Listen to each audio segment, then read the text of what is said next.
IAS संतोष वर्मा के favour में उतरी ओबीसी महासभा। कहा उन्होंने समाज हित में बयान दिया था, लेकिन उसे तोड़ मरोड़ कर पेश किया गया। पूर्व आईएएस संतोष वर्मा का पक्ष लेते हुए आज ओबीसी महासभा ने क्या कुछ कहा है, सुनिए। आज पत्रकार वार्ता का आयोजन किया है, किस संदर्भ में?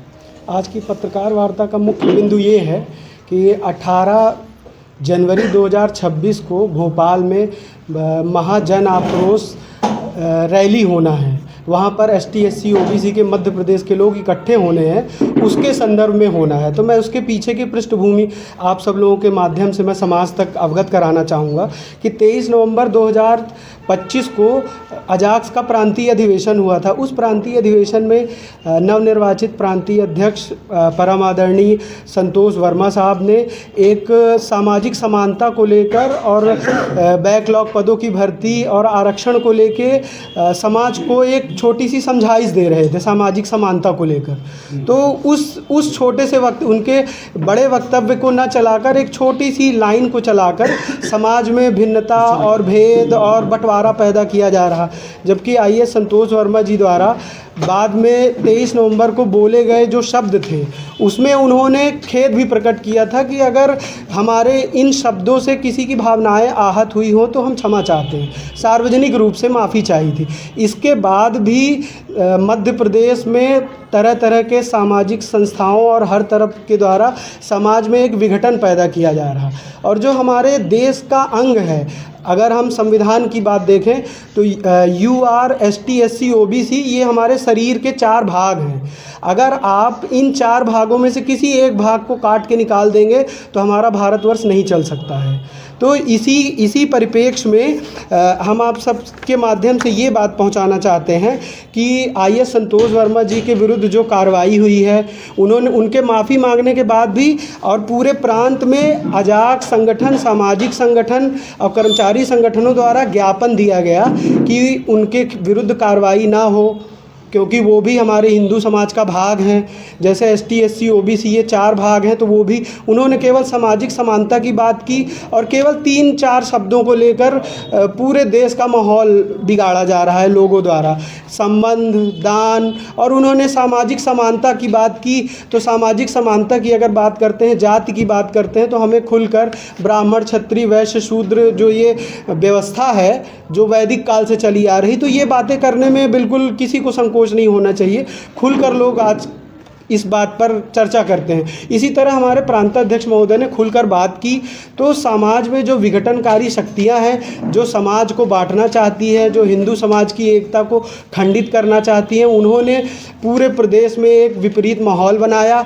उनके माफ़ी मांगने और प्रदेश के हर संगठन द्वारा ज्ञापन देने के बाद भी, राष्ट्रपति, प्रधानमंत्री, चीफ सेक्रेटरी, मुख्यमंत्री सबको ज्ञापन देने के बाद भी मध्य प्रदेश सरकार द्वारा भारत सरकार के कार्मिक विभाग को उनका आईएएस अवार्ड वापस लेने के लिए लिखा गया। और जहां तक अभी हमें पता चल रहा, सुनने में बात आई है कि यूपीएससी तक भी बात पहुंच गई है। तो क्या हिंदू समाज का कोई एक बेटा अगर कुछ चर्चा करता है, कुछ समाज के हित में बोलता है, तो क्या उसकी गर्दन धड़ से अलग कर देनी चाहिए? तो जबकि उन्होंने माफ़ी भी मांग ली, सामाजिक संगठनों ने सब कुछ किया। और आप लोगों के माध्यम से मैं ये भी करूँगा कि ज्ञापन दिया गया और ज्ञापन देने के बाद भी जब कोई भी परिणाम नहीं मिला, तो एसटी एससी ओबीसी मजबूर होकर 18 जनवरी 2026 को भोपाल में एकत्र हो रहे हैं कि हम भी भारत की राज व्यवस्था का एक अंग है।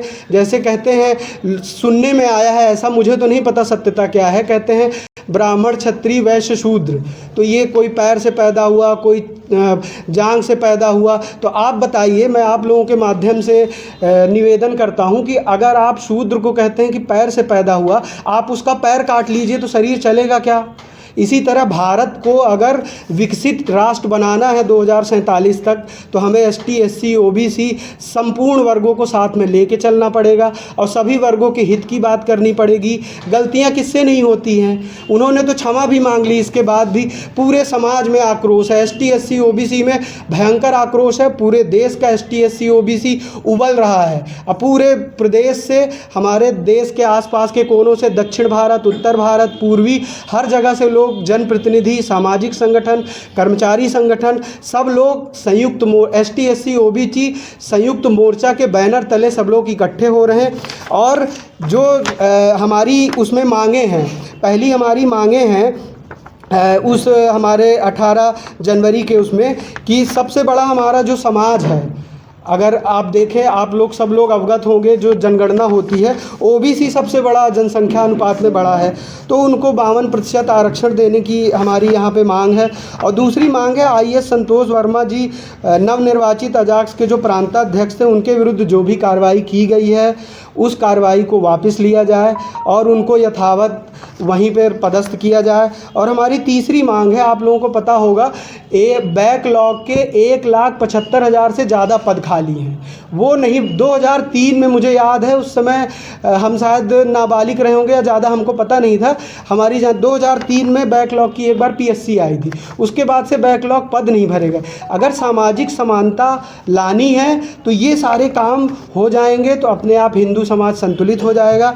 तो ST/SC OBC के जो भी बैकलॉग पद थे, सॉरी OBC के तो नहीं होते बैकलॉग, ST/SC के जो भी बैकलॉग पद है 1,75,000, अभी वर्तमान में शायद वो बढ़ गए होंगे। तो हमारी आज आप लोगों के माध्यम से सरकार से गुजारिश है कि ये बैकलॉग के पद भरे जाएं, जिससे आपका जो ये अंग है ST/SC का, ये मजबूत हो सके और देश के विकास में अपनी भागीदारी निभा सके। और हमारी चौथी है कि OBC का जो 13% होल्ड है, आप लोग जब से ये पदोन्नति में आरक्षण में केस लगा और फिर उसके बाद OBC आरक्षण की बात आई, तो 13%, हर बार कोई भी विज्ञापन आता है तो 13% का रिजल्ट अलग चला जाता है। तो ये सरकार हमारी संप्रभु है, सरकार को हमारे संपूर्ण शक्ति संविधान ने दी है। सरकार हमारे ST/SC OBC के हित में ये 13% जो पद होल्ड हो रहे हैं, इनको वो बहाल कर दे और इसमें कोई भी ऐसी तकनीकी समस्या नहीं आएगी। अगर सब लोग चाह लें तो सर्वसम्मति से ये हो सकता है। और एक और सबसे बड़ा मुद्दा है आउटसोर्स। हम आउटसोर्स का पूर्णतः विरोध नहीं कर रहे हैं। हमारा देश विकास की ओर जा रहा है, तो प्राइवेटाइज करना सरकार की एक नीति हो सकती है, सरकार को एक मजबूती मिलेगी। लेकिन इस आउटसोर्स का जो मुद्दा चल रहा है, इसमें जो समाज की मुख्य धारा में ST/SC के लोग हैं, वो इस मुख्य धारा में शामिल नहीं हो पा रहे हैं। आउटसोर्स में बैकलॉग की पद में तो वो भर्ती में आ नहीं पा रहे हैं। सरकार को हमारे तरह तरह के प्रावधान, योजनाएं बनानी पड़ती है। तो ये जो हमारा ST/SC का वर्ग है, ये आउटसोर्स में इसकी भागीदारी नहीं आ रही। पहली चीज़ तो आउटसोर्स जहाँ तक संभव हो सरकार को बचना चाहिए। मान लीजिए आउटसोर्स देश के विकास में अति आवश्यक है, तो हम आउटसोर्स का विरोध नहीं करते, आउटसोर्स हो, लेकिन उसमें ST/SC को भी प्रतिनिधित्व मिले, जिसको संविधान में सामाजिक समानता का दर्जा दिया गया है। क्योंकि ST/SC OBC सरकारी नौकरी में ही नहीं आ पा रहा, आउटसोर्स से तो वो बहुत दूर चला जाएगा। मैं डॉक्टर अमिता सिंह, शिवा आरोग्यम हॉस्पिटल में मैं एज ए गायनिकोलॉजिस्ट काम करती हूँ। मेरे हॉस्पिटल में गायनी से रिलेटेड हर तरह की सुविधाएं हैं। सिजेरियन होता है, हिस्टेक्टमी होती है और OPD केसेस भी बहुत अच्छे से देखे जाते हैं। और भी केयर है OPD की, माइनर ऑपरेशंस भी होते हैं। और टाइम टू टाइम जब भी इमरजेंसी होती है, 24 आवर अपने हॉस्पिटल में अवेलेबल रहते हैं।